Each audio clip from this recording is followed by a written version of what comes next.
Every thinking person fears nuclear war, and every technological nation plans for it. Everyone knows it's madness, and every country has an excuse. There's a dreary chain of causality.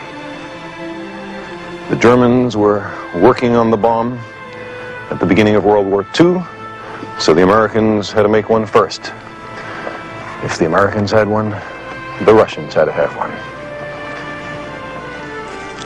Then the British, the French, the Chinese, the Indians, the Pakistanis, many nations now collect nuclear weapons. They're easy to make. You can steal fissionable material from nuclear reactors.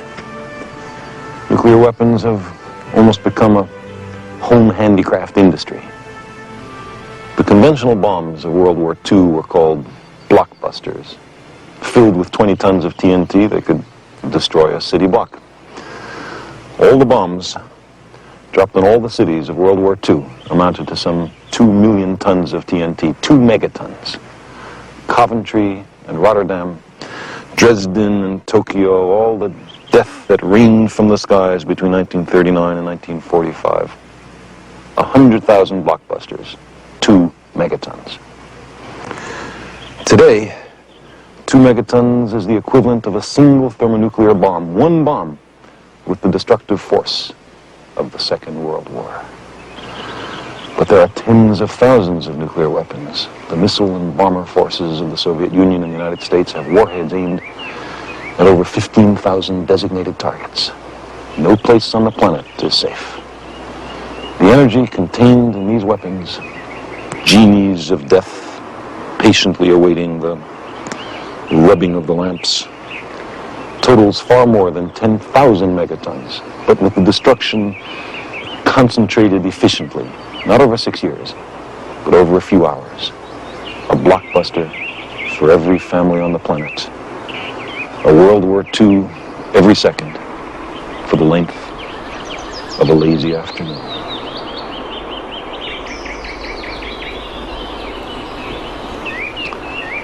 The bomb dropped on Hiroshima killed 70,000 people in a full nuclear exchange, in the paroxysm of global death. The equivalent of 1 million Hiroshima bombs would be dropped all over the world. But in such an exchange, not everyone would be killed by the blast and the firestorm and the immediate radiation. There would be other agonies. The loss of loved ones, the legions of the burned and blinded and mutilated, the absence of medical care, disease, plague, long-lived radiation poisoning the soil and the water, the threat of tumors and stillbirths and malformed children, and the hopeless sense of a civilization destroyed for nothing, the knowledge that we could have prevented it and did not. The global balance of terror, pioneered by the United States and the Soviet Union, holds hostage all the citizens of the earth.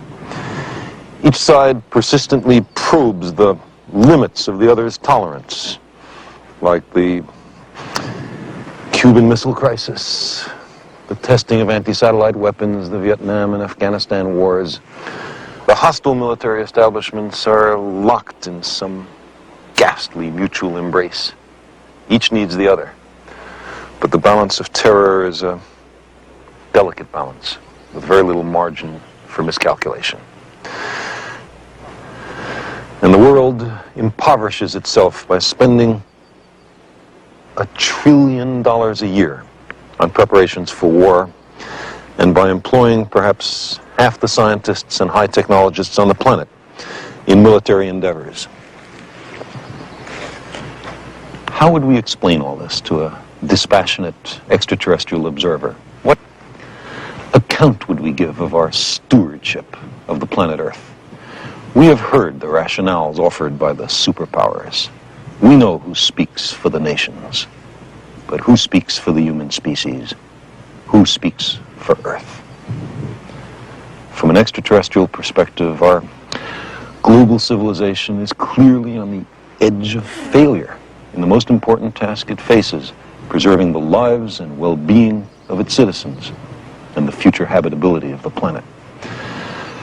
But if we're willing to live with the growing likelihood of nuclear war, shouldn't we also be willing to explore vigorously every possible means to prevent nuclear war? Shouldn't we consider in every nation major changes in the traditional ways of doing things, a fundamental restructuring of economic, political, social, and religious institutions? We've reached a point where there can be no more special interests or special cases. Nuclear arms threaten every person on the earth. Fundamental changes in society are sometimes labeled impractical or contrary to human nature, as if nuclear war were practical, or as if there were only one human nature. But fundamental changes can clearly be made. We're surrounded by them. In the last 2 centuries, abject slavery, which was with us for thousands of years, has almost entirely been eliminated in a stirring worldwide revolution. Women, systematically mistreated for millennia, are gradually gaining the political and economic power traditionally denied to them. And some wars of aggression have recently been stopped or curtailed because of a revulsion felt by the people in the aggressor nations. The old appeals to racial, sexual, and religious chauvinism and to rabid nationalist fervor are beginning not to work. A new consciousness is developing which sees the earth as a single organism and recognizes that an organism at war with itself is doomed. We are one planet. One of the great revelations of the age of space exploration is the image of the Earth, finite and lonely, somehow vulnerable, bearing the entire human species through the oceans of space and time.